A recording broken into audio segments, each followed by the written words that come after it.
할렐루야. 또 수요일 저녁을 맞아서 또 하나님을 사랑하는 마음으로 또 예배 가운데 은혜 받기를 사모하며 또 하나님 앞에 영광이 되고자 이 복된 수요 예배 자리에 나오신 여러분 한 분 한 분을 진심으로 환영하고 축복합니다. 오늘도 말씀 가운데 나온 여러분이, 말씀을 전하는 저나 듣는 여러분이 오늘도 이 예배 속에서 하나님의 큰 위로와 또 은혜와 또 영적 도전을 받는 귀하고 복된 시간이 되시기를 주님의 이름으로 간절히 축원합니다. 우리 옆에 분과 인사 나누겠습니다. 오늘 이 밤에도 잘 나오셨습니다. 반갑습니다. 할렐루야. 네, 사랑하고 축복합니다. 네. 이제 마스크 쓴 것도 어느 정도 익숙하죠? 네. 제가 마스크가 이렇게 다양한지 이번에 처음 알았어요. 마스크가 아주 모양도 다르고 쓰임도 달라가지고 야, 마스크가 또 이렇게 다양하구나 이렇게 깨닫게 되고, 또 여기서 이렇게 보면 자세히는 보이지 않지만 여러분의 눈빛이 참 이쁘다는 걸 제가 새삼 깨닫습니다. 원래 이렇게 얼굴을 전체를 보면 그걸 못 느끼는데 눈만 이렇게 딱 보이니까 여러분들의 눈빛이 더 이렇게 은혜롭고 또 사랑스럽고 또 복되게 느껴지는 것 같아요. 옆 사람 한번 쳐다보세요. 그렇지 않나요? 네? 이렇게 눈빛이 빛날 줄이야. 가리니까 더 집중되는 것 같아요. 오늘은 우리 부목사님이 봉독한 여호수아 24장 우리 14절에서 22절 말씀을 가지고 우리 제목을 같이 한번 읽어볼까요? 시작. 네, 맞아요. 어떻게 하나님을 섬겨야 할까요? 참 우리에게 중요한 질문이고 또 중요한 삶의 내용일 것 같습니다. 자, 모세의 뒤를 이어서 새로운 이스라엘의 지도자가 된 여호수아. 그 지난주에 여호수아 이야기를 또 지지난주에 한번 나눠봤잖아요. 그 여호수아가 새로운 이스라엘의 지도자가 되었습니다. 그때 당시 나이가 85세쯤 돼요. 그러면서 광야 생활을 이제 마치고 가나안 땅을 정복함에 있어서 여호수아가 새로운 책임감을 가지고 이스라엘 백성을 이끌기 시작하죠. 그리고 여호수아는 백성들과 함께 가나안 땅을 하나하나 정복해 가기 시작합니다. 무려 7년 동안의 전쟁을 통해서 31번을 싸우게 되는데 30번을 이기게 돼요. 그리고 한 번을 패하게 되는데 이 패한 전쟁이 우리가 잘 아는 아이성과의 싸움이죠. 그리고는 12지파에게 모든 땅을 분배한 후에 여호수아가 마지막 고별 설교하는 내용이 바로 여호수아 24장의 말씀입니다. 그러면서 여호수아가 이스라엘 백성들에게 마지막으로 부탁하고 마지막으로 설교하는 내용의 핵심은 크게 세 가지예요. 첫째는 뭐냐면 하나님의 은혜를 결코 잊지 말고 그 은혜를 기억하며 살아라라는 게 첫 번째 메시지였어요. 그러면서 24장 첫 번째 보면 하나님이 우상을 숭배하는 아브라함을 부르셔서 그에게 약속을 주셨고, 그리고 아브라함을 통해서 이삭, 야곱, 요셉까지 그 약속을 이어가시는 하나님을 이야기해요. 그리고 애굽 땅에서 10가지 재앙을 통해서 노예로 지내는 이스라엘 백성을 구원해내신 하나님, 그리고 광야에서 그들을 먹이시고 인도하신 살아계신 하나님의 구원의 역사, 그뿐만 아니라 가나안 땅을 정복할 때도 견고하고 무너지지 않을 것 같던 그 여러 성들을 하나님의 권능과 능력으로 물리치셔서 그 땅을 정복해 하신 하나님의 권세와 하나님의 능력과 하나님의 은혜를 결코 잊지 마라. 오늘 우리가 이렇게 땅을 차지할 수 있는 이유는 하나님이 베푸신 은혜임을 결코 잊지 말아라 라는 게 첫 번째 메시지였습니다. 두 번째는 뭐냐면 그 은혜를 베푸신 하나님을 잘 섬길 것을 당부하는 내용이죠.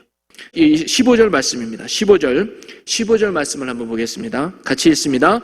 만일 여호와를 섬기는 것이 너희에게 좋지 않게 보이거든 너희 조상들이 강 저쪽에서 섬기던 신들이든지 또는 너희가 거주하는 땅에 있는 아모리 족속의 신들이든지 너희가 섬길 자를 오늘 택하라. 오직 나와 내 집은 여호와를 섬기겠노라 하니. 그는 마지막에 말하기를 오늘 너희가 섬길 자를 택해라. 이제 너희는 각 지파별로 너희들이 원하는 땅에 가서 이제는 살아갈 것이다. 이제 지도자는 없다. 전에는 모세를 따르고 이제는 여호수아인 나를 따랐지만 이제 너희들이 이끌어갈 지도자는 없을 것이다. 그 대신 너희들이 이제 스스로 선택하고 스스로의 신앙으로 살아가야 된다. 그러기에 너희들 이제 선택해라. 누구를 섬길지 니를 잘 선택해라. 그리고 오직 나와 내 집은 여호와만을 섬기겠다라고 그들에게 선포하면서 이스라엘 백성에게 오직 하나님만을 섬길 것을 그가 강력하게 어필하고 있는 부분이죠. 왜냐하면 왜 하나님을 끝까지 섬겨야 되느냐? 지금까지 하나님이 이스라엘 백성의 능력이 되어주셨고, 하나님이 이스라엘 백성의 힘이 되어주셨고, 하나님이 이스라엘 백성의 진정한 구원이 되어주셨다는 것이죠. 그러니 가나안 땅에서도 하나님의 그 베푸신 구원과 능력과 은혜가 계속되기 위해서는 가나안 땅에서도 그 구원의 하나님을 꼭 붙들고 잘 섬겨야 된다라고 여호수아가 침을 튀기면서 아마 선포하고 또 증거했던 것이죠. 그리고 세 번째로 여호수아가 고별 설교에서 했던 말씀은 뭐냐면 하나님을 떠나면 심판과 위협이 있다는 사실을 가르쳐주고 있습니다. 자, 20절 말씀이에요. 우리 20절 읽어봅니다. 만일 너희가 여호와를 버리고 이방신들을 섬기면 너희에게 복을 내리신 후에라도 돌이켜 너희에게 재앙을 내리시고 너희를 멸하시리라 하니. 지금까지 하나님이 이스라엘 백성에게 은혜 주셔서 이스라엘 백성에게 복을 주셔서 광야 생활에도 잘 지내게 해주시고 가나안 또 잘 정복하게 해주셨는데, 그렇지만 이런 하나님의 은혜와 하나님의 능력과 하나님의 복도 우리가 하나님을 떠나면 하나님의 은혜도 멀어지고 하나님의 구원도 우리에게 더 이상 임하지 않는다는 사실을 깨달으라는 얘기죠. 하나님이 이스라엘 백성을 선택해 주셨다고, 하나님이 이스라엘 백성을 부르셨다고 이스라엘 백성들이 야, 우리는 하나님의 복을 받는 건 당연해, 하나님의 능력 속에 살아가는 건 당연한 거야, 왜? 하나님이 우리를 자녀 삼아 주셨고 하나님이 우리를 백성 삼아 주셨으니까 하나님이 알아서 우리에게 복도 주시고 은혜도 주실 거야, 착각하지 말라는 거예요. 하나님은 언제건 우리에게 은혜와 구원의 손길을 거둘 수 있음을 분명히 깨닫고 언제나 하나님 앞에 바른 믿음의 삶을 살아갈 것을 여호수아가 이스라엘 백성들에게 당당하고 권면하고 있는 것이죠. 한마디로 여호수아의 고별 설교의 큰 핵심은 뭐냐면 가나안 땅에 살아가더라도 너희들은 절대로 하나님을 잊지 말고 하나님만을 잘 섬기는 믿음의 백성이 되라는 것이 여호수아의 고별 설교의 핵심 내용입니다. 왜냐하면 그래야 하나님이 광야에서도 함께 하셨던 것처럼 가나안 정복에서도 함께 하셨던 것처럼 너희들의 삶의 터전에서도 하나님이 함께 하실 거야. 그래서 그분의 능력과 그분의 은혜가 여전히 너희들이 어느 삶에 살아있든지 하나님 함께하는 축복과 은혜의 삶을 너희들이 누릴 수 있을 거야 라고 바로 여호수아가 이야기했던 것이죠. 여러분, 오늘 이 여호수아가 이스라엘 백성들을 향해서 선포했던 이 말씀이 오늘 우리에게도 주시는 말씀이죠. 오늘 저와 여러분도 하나님을 참으로 잘 섬기는 믿음의 성도들이 되어서 언제나 하나님이 여러분과 함께 하심으로 말미암아 그분이 우리의 능력이 되고 우리의 힘이 되고 우리의 은혜가 되어 풍성한 은혜의 삶을 살아갈 수 있는 저와 여러분의 복 있는 삶, 능력의 삶이 되시기를 주님의 이름으로 간절히 축원합니다. 그러면서 오늘 여호수아가 이스라엘 백성을 향해서 말했듯이 너희들이 하나님을 잘 섬기는 자들이 되어라. 그럴 때 하나님이 너희와 함께 할 것이고 그럴 때 하나님이 너희의 능력이 되고 너희의 소망이 되고 너희의 힘이 될 것이다 라고 말씀하면서, 그러면 어떻게 하는 것이 하나님을 잘 섬기는 성도의 모습으로 살아가는 삶일까요? 그것을 오늘 여호수아의 말씀을 통해서 우리가 세 가지를 한번 생각해 보려고 합니다. 그래서 오늘도 우리가 하나님을 섬긴다고 했을 때 오늘 말씀을 비추어 봐서 정말 잘 섬기고 있는지를 돌아보고 우리가 하나님을 잘 섬기는 믿음의 사람이 되어서 언제나 하나님이 함께 해주시고 하나님의 은혜와 능력 속에 풍성한 삶을 살아갈 수 있는 우리 모든 주의 백성이 되시기를 주님의 이름으로 간절히 축원합니다. 자, 첫 번째는 뭐냐면 14절에 이렇게 말씀하고 있어요. 우리 14절을 같이 읽어볼까요? 그러므로 이제는 여호와를 경외하며 온전함과 진실함으로 그를 섬기라. 여기까지 읽어봅시다. 뭐라고 나오냐면 여호와를 경외하며 온전함과 진실함으로 그를 섬겨라 라고 가르쳐주고 있어요. 즉 여호수아가 이스라엘 백성들에게 하나님을 잘 섬겨야 된다고 말하면서 첫 번째로 강조한 건 뭐냐면 너희들이 온전함과 진실함으로 하나님을 섬겨라 라고 가르쳐주고 있어요. 여러분, 온전함과 진실함으로 섬긴다는 게 뭘까요?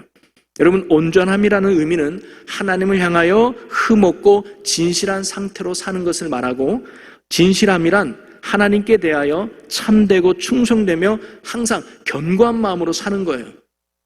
뭔 말인지 참 어렵네 이게. 생각하시죠? 쉽게 말하면 이거예요. 변함없는 믿음으로 살라는 거예요. 오늘의 믿음이 내일 변하지 말아라.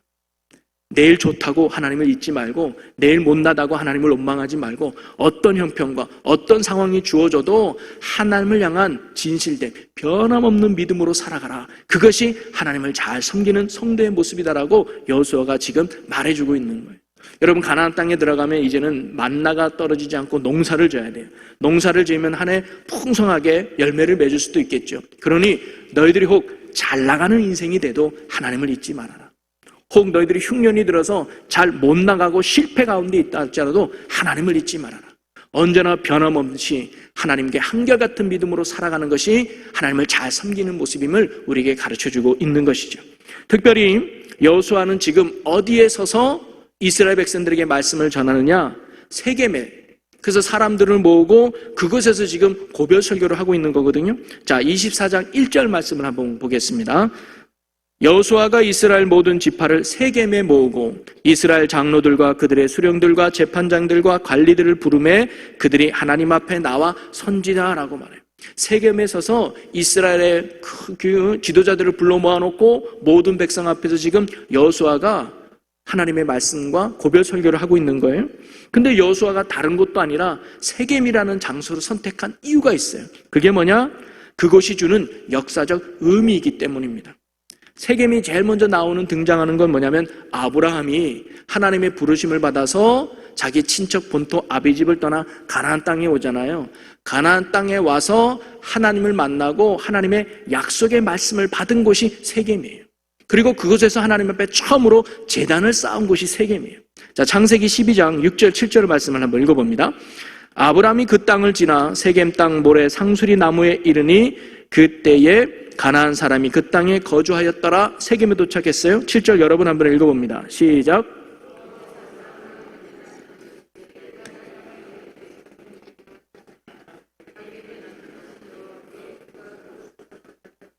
아멘.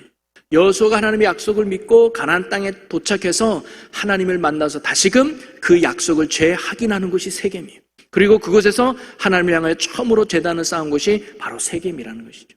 그러면서 또 하나 축복과 저주를 선포했던 그리심산과 에발산 사이에 있는 골짜기가 세겜 성읍이었습니다. 즉 축복과 저주가 있는 하나님의 말씀을 상징하는 곳이 세겜이라 이 말이죠. 한마디로 말해서 여호수아가 세겜에 서서 하나님의 말씀을 전한 이유는 뭐냐면 아브라함에게 약속하신 그 하나님이 지금도 변함없이 우리와 함께 하시면서 그 약속을 이루어 가고 있다는 사실을 너희들 기억해라.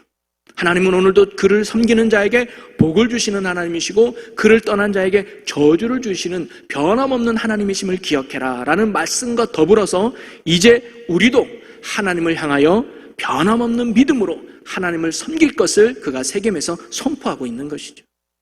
여러분, 예수님께서 믿음이 크다고 칭찬하신 사람들의 특징은 뭐냐면 바로 한결같은 믿음을 보인 사람들, 변함없는 믿음을 보인 사람을 예수님이 참으로 칭찬했던 걸 볼 수 있어요. 가나안 여인이 자기 딸이 귀신 들려서 고통 속에 있을 때 예수님께 고쳐달라고 오죠. 근데 예수님은 무려 3번씩이나 그 여인을 처절하게 거절해요. 그런데 이런 어려움과 힘듦과 시련의 환경 속에서도 이 여인은 변함없는 믿음을 예수님께 보입니다. 개취급받아도 거절을 받아도 한결같은 믿음으로 예수님을 향한 그 믿음을 예수님은 뭐예요? 큰 믿음이라고 이야기하죠. 또 우리가 알고 있는 중풍병자를 데리고 온 그 사람들도 보면 사람들이 많아서 들어갈 수 없는 환경과 형편에 놓여 있었지만 그들은 뭐예요? 포기하지 않는 한결같은 믿음으로 예수님께 나아가는 열정의 믿음을 보여주었습니다. 앞을 못 보는 바디메오 소경도 예수님이 지나간다는 말을 듣고 다윗의 자손 예수여 나를 불쌍히 여겨주세요라고 큰 소리로 쳤을 때 무리들이 꾸짖죠. 비난했습니다.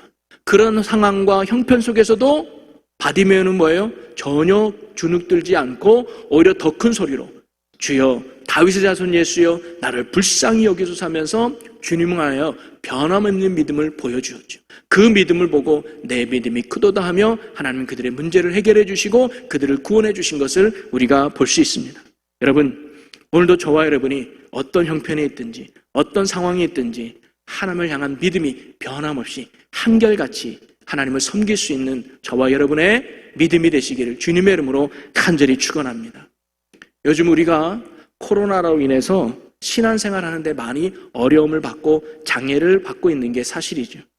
주일날 예배 끝나고 공동 식사도 못하고 성도들과 같이 교제 나눌 수도 없고 또 속회 예배 및 성교회 모임도 하지 못해서 여러 가지 교육과 훈련이 잘 이루어지지 않는 신앙의 여러 가지 어려움 속에 있는 게 사실입니다. 그렇다고 우리의 믿음이 약해지거나 하나님을 향한 신앙의 불꽃이 식어지지 않기를 주님의 이름으로 간절히 소망합니다. 그리고 또 정부에서 예방 방침이 크게 돼서 마스크를 쓰고 우리가 찬양을 하고 마스크를 쓰고 우리가 지금 예배를 드리고 있잖아요. 이 마스크 쓰고 찬양한다는 게 쉽지 않죠. 숨 쉬는 것도 불편하기 때문에 큰 소리로 찬양하는 것도 어렵고 큰 소리로 기도하는 것도 쉽지 않습니다. 그러나 그럼에도 불구하고 우리가 비록 마스크를 썰어 크게 찬송은 부를 수 없다 할지라도 오히려 작은 소리라도 그 찬양의 가사를 읍조해 보면서 더 깊이 있는 찬양을 우리가 드릴 수 있지 않을까요? 비록 우리가 큰 소리로 침 튀기면서 부르짖어 통성으로 늘 기도하지 못한다 할지라도 마스크 쓸 때는 좀 더 깊은 기도로 하나님을 더 묵상하며 할 수 있는 기도로 나아갈 수 있지 않을까요?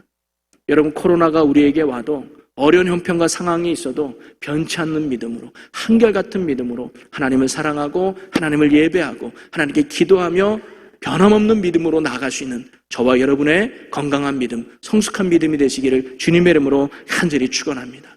그런 믿음으로 나갈 때 하나님의 때에 반드시 구원의 손길을 베푸셔서 우리에게 더 큰 은혜로 하나님이 인도해 줄 줄로 믿습니다.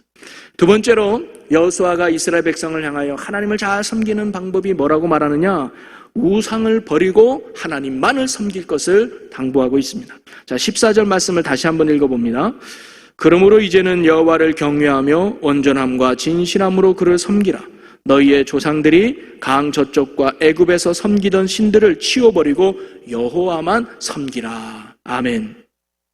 너희의 조상들이 강 저쪽과 애굽에서 섬기던 신들을 치워버리라. 이 말이 뭘까요? 한마디로 말하면 하나님이 아닌 다른 신들을 섬김에서 너희들 벗어나라는 거예요. 다른 신을 섬기지 말고 오직 하나님만을 신으로 믿고 의지하라는 말씀이죠. 여러분, 사람은요 영적인 존재이기 때문에 항상 영적으로 목마름이 있어요. 그래서 무엇인가를 의지하려고 하는 영적인 본능이 사람에게 있다 이 말이죠. 그래서 타락한 인간은요 그 목마름으로 뭐냐? 우상을 만들어내요. 그래서 뭔가 의지하고 도움을 받으려는 연약한 마음이 죄인된 인간들의 특징이죠. 그래서 여러 가지 잘못된 종교들이 생겨난 겁니다.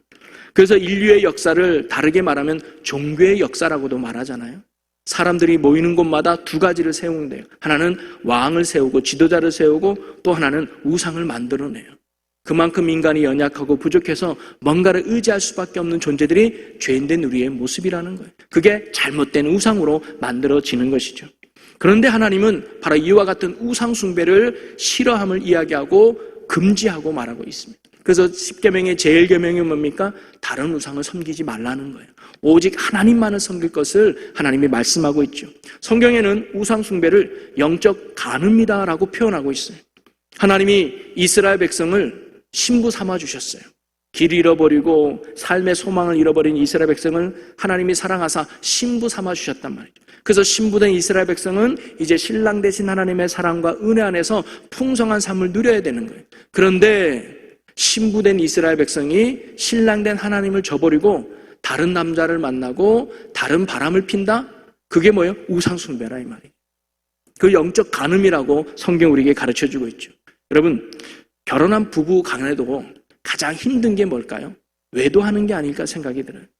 남편이 보기에, 아내가 보기에 남편이 돈을 잘 못 벌어오고 좀 무뚝뚝하고 잘 씻지 못하고 늘 재미없는 말만 한다 할지라도 그래도 나를 사랑해주고 함께 한다면 견딜만 하고 사는데 큰 무리가 없을 거예요.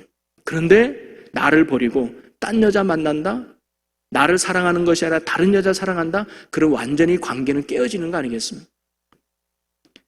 남편이 보기에 아내가 여전히 밥을 잘 못하고 부족한 게 많고 잔소리가 심하다 할지라도 그래도 나 하나 믿고 나를 사랑해주고 나 하나 믿고 나를 따라준다면 살만할 거예요. 그런데 그런 남편을 버리고 다른 남자를 만난다? 다른 남자와 살림을 차린다?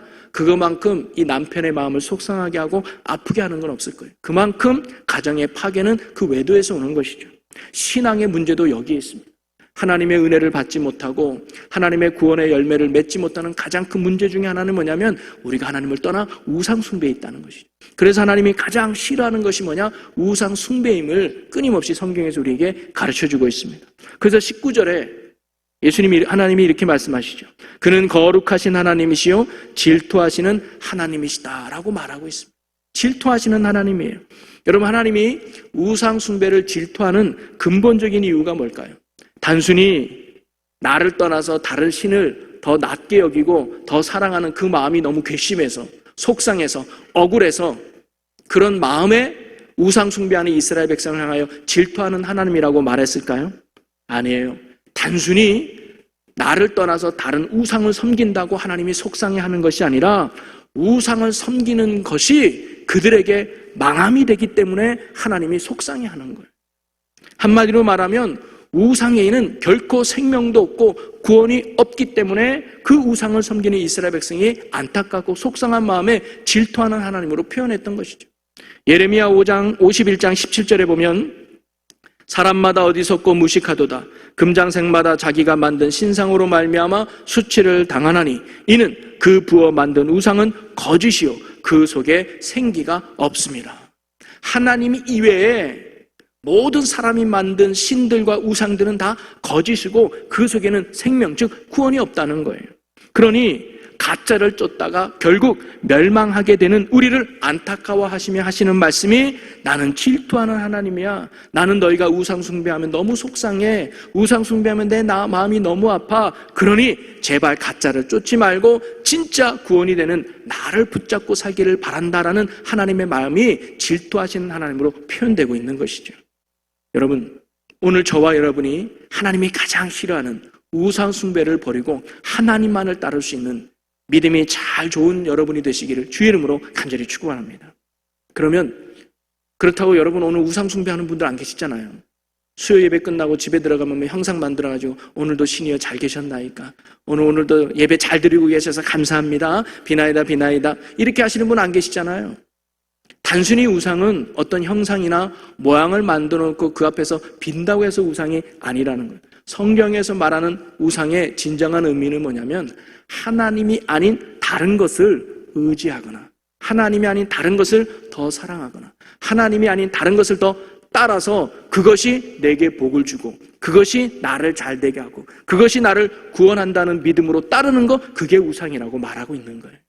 여러분이 집에다가 형상으로 만들지 않아도 오늘날 하나님이 아닌 다른 것을 뭔가 그것을 의지할 때 내 인생이 더 잘 될 거야. 그것을 의지할 때 내 인생이 더 복되게 될 거야. 내가 자녀를 잘 키우기 위해서는 이게 필요해 하면서 하나님보다 더 사랑하고 하나님보다 더 의지하고 하나님보다 더 신뢰하는 거 있다면 그것이 오늘 하나님이 가장 싫어하는 우상일 수 있다는 것이죠. 그러기에 성경이 우상 숭배를 버려라 라고 말하는 것은 크게 두 가지의 결단과 의미가 있습니다. 하나는 뭐냐면 하나님을 내 삶의 우선순위에 두는 거예요. 그게 우상 숭배를 버리는 하나님을 잘 믿는 성도의 모습인 것이죠. 이는 어떤 일이 있어도 기도보다 앞서지 않는 삶이고 어떤 일이 있어도 말씀보다 앞서지 않고 항상 내 제일 1순위는 하나님임을 고백하고 나가는 성도가 바로 우상을 버리고 하나님만을 잘 섬기는 성도의 모습이라는 거죠. 또 하나는 어떤 일을 결정하고 판단하든 그 삶의 기준은 하나님이 되어야 된다는 것입니다. 우리가 어떤 직업을 선택할 때도 기준이라는 게 있잖아요. 돈을 얼마나 주는지, 복지는 잘 돼 있는지, 직장 사람들은 어떤 관계가 좋은지, 휴가는 잘 주는지 나름대로 기준이 있어요. 우리가 결혼 상대자를 선택할 때도 외모는 어떤지, 성품은 어떤지, 경제적인지 여러 가지 선택 기준들이 있어요. 그 기준들의 최고의 기준이 뭐예요? 하나님이 돼야 된다. 바로 말씀의 기준을 삶으로 선택하고 나가는 삶, 그것이 바로 우상을 버리고 하나님만을 온전히 섬기는 성도의 모습임을 성경이 우리에게 가르쳐 주는 것이죠. 오늘 우리가 이 세상의 모든 우상을 버리고 오직 하나님만을 섬길 수 있는 온전한 믿음으로 살아갈 수 있는 저와 여러분의 신앙이 되시기를 주님의 이름으로 간절히 축원합니다. 그러기에 여러분 삶의 우선순위를 항상 하나님께 두었으면 좋겠습니다. 그리고 삶의 기준이 항상 하나님이고 말씀이 되었으면 좋겠습니다. 그래서 하나님의 선하시고 기뻐하시고 온전하신 뜻이 무엇인가를 늘 분별하면서 하나님이 원하는 길로, 하나님 기뻐하는 길로 순종하며 나가는 삶이 바로 하나님을 잘 섬기는 성도의 모습이고, 그런 성도 가운데 오늘도 하나님이 함께해 주시고 하나님 오늘도 능력과 힘이 되어주신다는 거죠. 오늘도 저와 여러분이 이런 믿음으로 하나님을 제1순으로 여기며 섬길 수 있는 저와 여러분이 되시기를 주님의 이름으로 간절히 축원합니다. 그리고 마지막 세 번째로 증인이 되어 섬겨야 한다고 가르쳐주고 있어요. 자, 22절을 함께 읽어보겠습니다. 시작.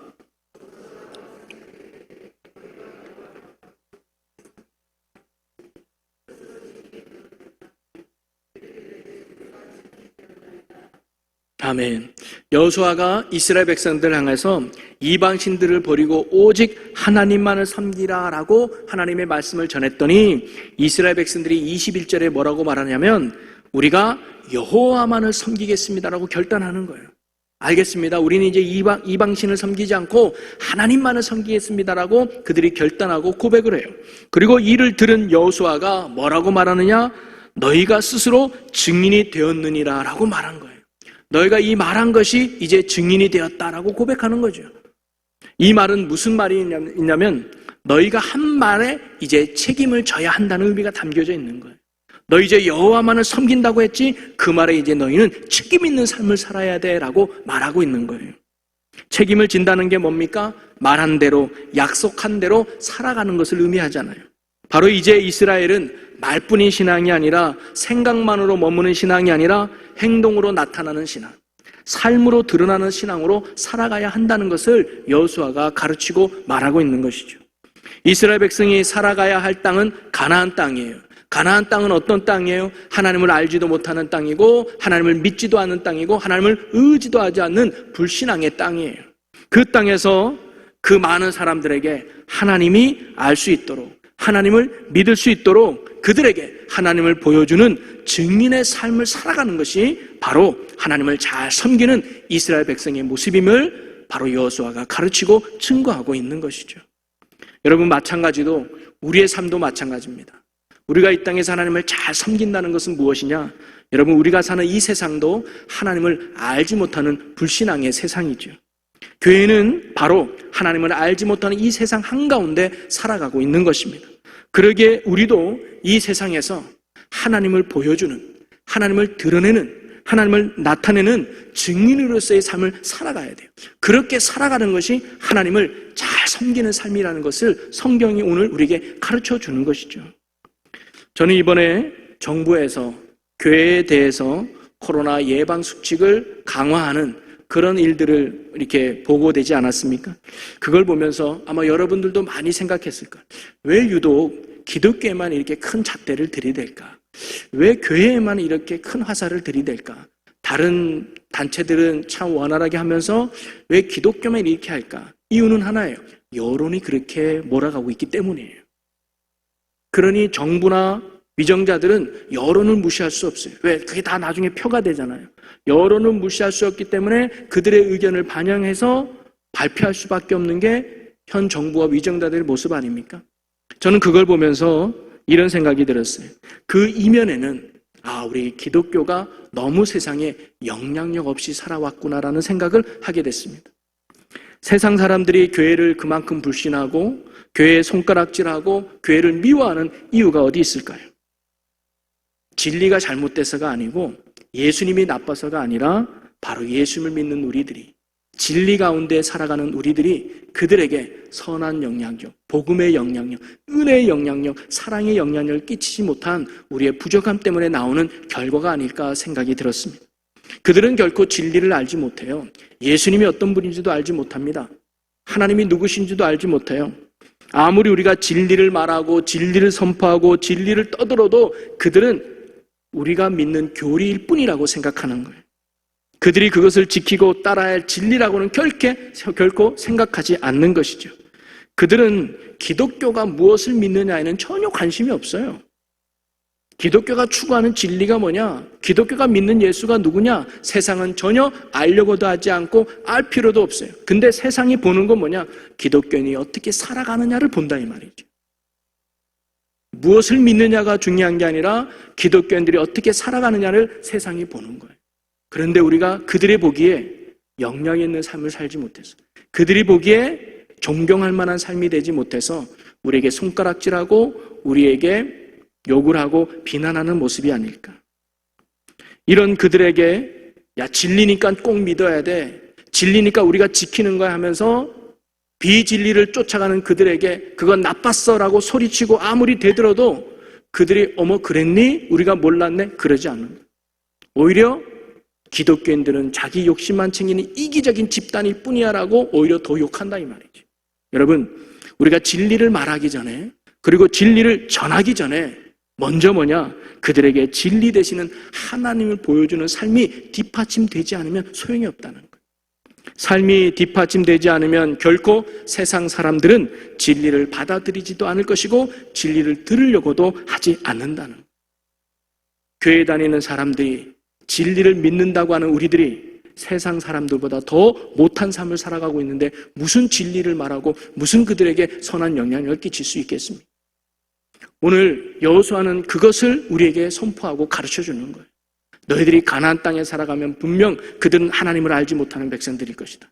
하나님을 대적하는 죄악 가운데 있을 것이다. 그런데 너희들이 그들에게 빛이 되지 못하면, 소금이 되지 못하면, 하나님의 선한 복음에 영향을 끼치지 못하면 절대로 하나님의 구원의 역사와 능력을 이루어가지 않을 것이다. 증인된 삶을 살아라. 하나님이 얼마나 위대한 분인지, 하나님이 얼마나 너희를 사랑하는지, 하나님이 얼마나 권능 있는 분인지를 너희의 삶을 통해서 보여줘라. 증인된 삶을 살아라. 그것이 하나님을 잘 섬기는 삶의 모습이고, 그런 자에게 하나님이 오늘도 함께 하시고 놀라운 구원의 역사를 보여주면서 세상 사람들이 감당할 수 없는 복음의 영향적인 공동체로 하나님이 만들어 주신다는 거죠. 요즘 한국에 일어나는 많은 일련의 사건을 통해서 교회를 핍박하는 것처럼 비치고 교회에게 너무 화살을 비치는 것처럼 비치어서 때로는 정부를 탓하기도 하고 위정자들을 탓하고 지도자들을 탓하는 모습도 있지만 그 이전에 우리의 모습을 돌아보는 게 더 필요하다는 거죠. 우리의 모습을 돌아보고 혹시 우리가 증인으로서의 삶을 살지 못하는 그런 모습은 없는가? 우리의 모습을 돌아보고 회개할 수 있는 기회가 이번 기회가 되기를 주님의 이름으로 간절히 소망합니다. 그래서 누구를 탓하기 전에 여러분의 가정에서 또 우리의 삶의 직장에서 그리스도인답게, 예수 믿는 사람답게, 천국 백성답게 말이나 행동이 증인된 삶을 살아간다면 하나님의 역사는 거기서부터 시작되지 않을까요? 그러면 하나님은 이 나라도 막아주실 것이고 어떤 악으로부터 지켜주시는 복음의 굳게 선 은혜의 민족으로 하나님이 세워지지 않을까요?